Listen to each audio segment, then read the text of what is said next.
Hi everybody, Sonne here. It's good to be back with you. It's been a while. This video is the first of a new series on the sonatas and partitas of Bach.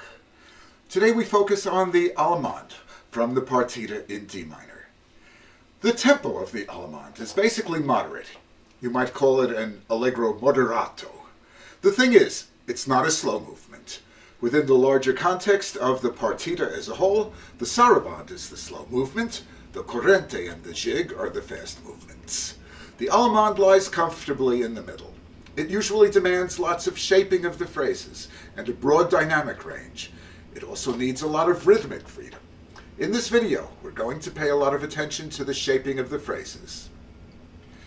The first measure is an introduction. It's bold and declamatory, and it demands to be played with a lot of freedom.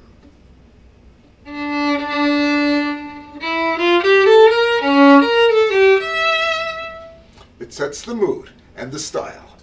The important notes, the ones which shape the phrase and define the harmony, are the D and C sharp, the A and the B flat, and the E.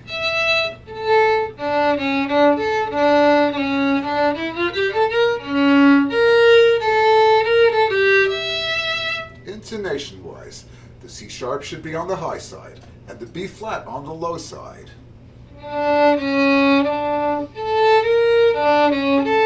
Spend a minute or two with just those few notes. The three fingers are very close together. But we need to feel the precise distance between the fingers so that we feel the harmonic tension of the diminished seventh chord wanting to resolve.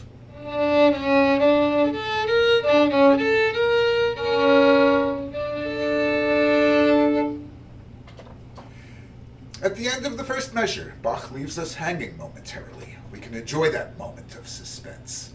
And in fact, we can give it a little extra time before we move on.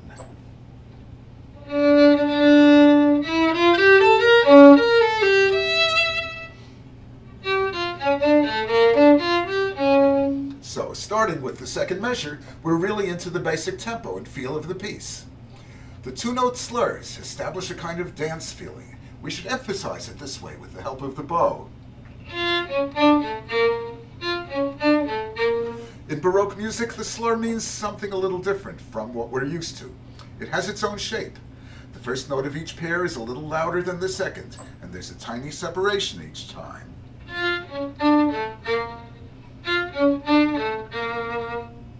Now, going on, be very aware of the small half-measure phrases. They're the basic building blocks of this piece.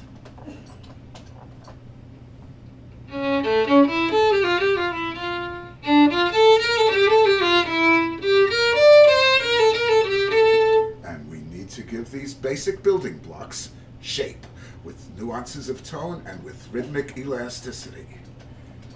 And then they combine to form larger phrases like this.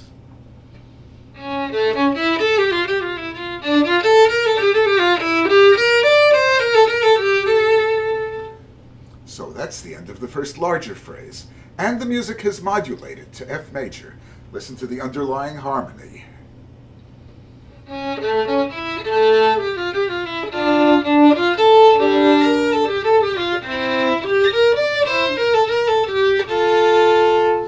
So, we're in F major now, which has a different feel.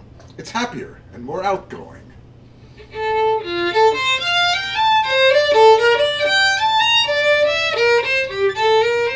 Again, the half-measure phrases combine to form a larger two-measure phrase. I feel that this phrase wants to taper off at the end with a diminuendo like this.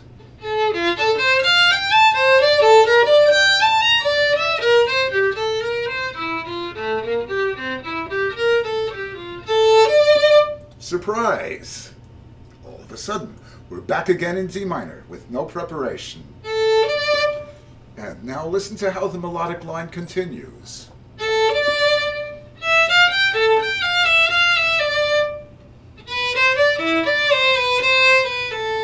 And we have a new element. A new voice has joined in. A new person, so to speak.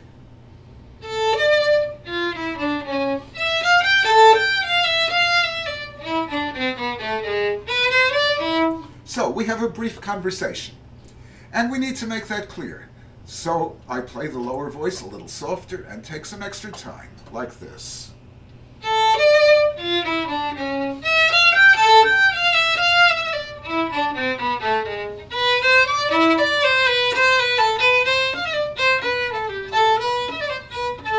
Now we're just dancing along. We can use Bach's original bowing, or we could use a hooked bowing like this.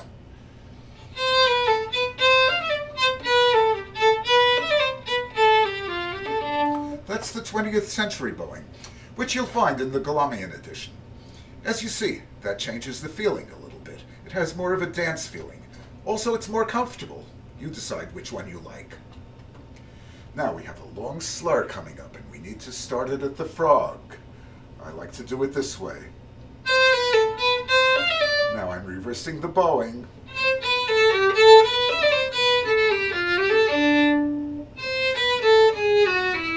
This long slur is very unusual for Bach.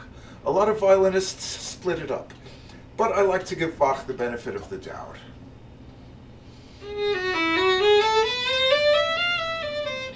And then on the next bow we can let the tone blossom.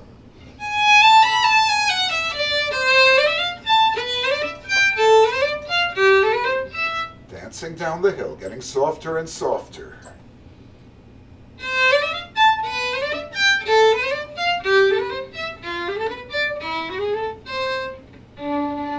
This is a special moment. It's the turning point. We're at the bottom of the hill, starting back up.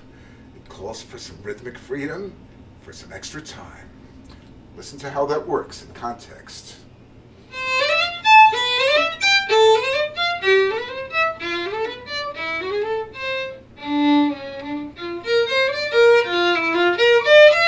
Building up.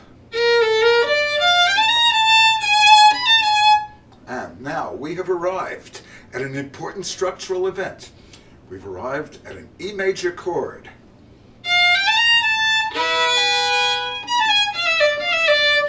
Which will then become an E major dominant 7th chord.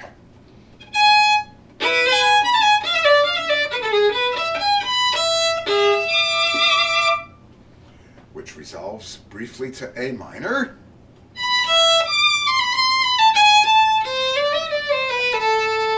But really it's heading to the final resolution of A major, which definitively ends the first half of the movement.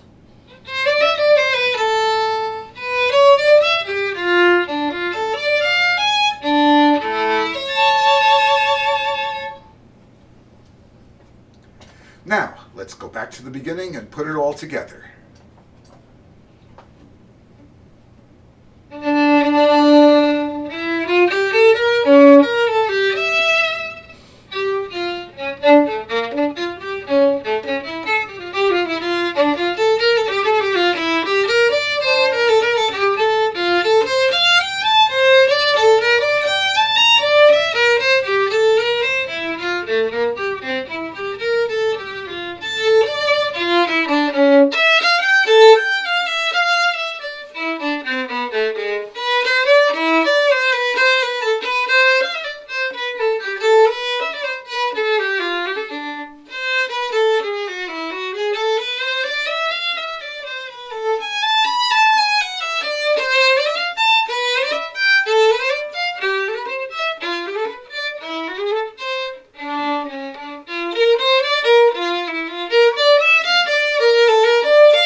Most people take the repeats. It's pretty much expected. My personal feeling is that if we're going to repeat, there should be something different about it. So, following the tradition of the time, when we repeat, we add some ornaments and embellishments. Not too many, but enough to be noticeable. Here's a sample of how I might play the repetition.